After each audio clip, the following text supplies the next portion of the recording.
mis täna siin platsi peal toimub? Täna siin väljakul toimub 14. erivajadusega inimeste laulu- ja tantsupidu. Ja kuidas pidu edeneb praegu? Suurepäraselt. Nad on aasta aega tööd teinud, tantsud, laulud kõik selgeks õppinud ja siin Viljandi lauluväljakul on ütlemata hea meel, et aastast 2017 on see tantsupidu ja laulupidu nüüd üheskoos.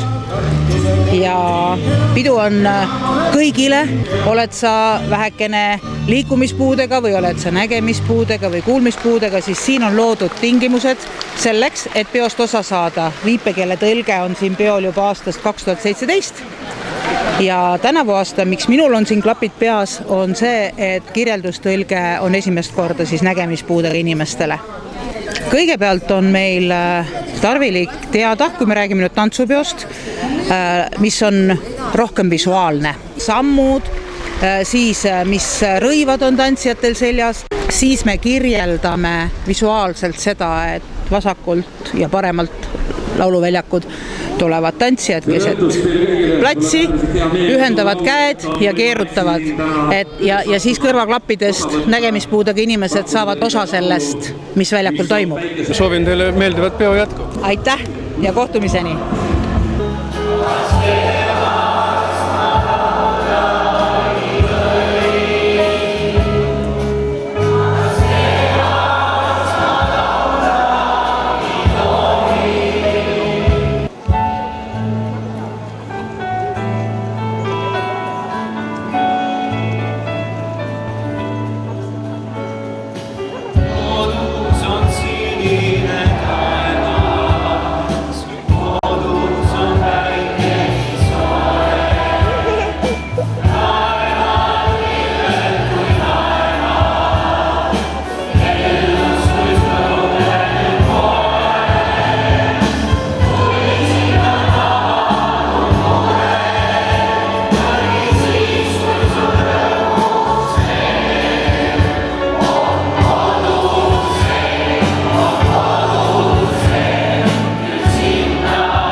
Viljandist.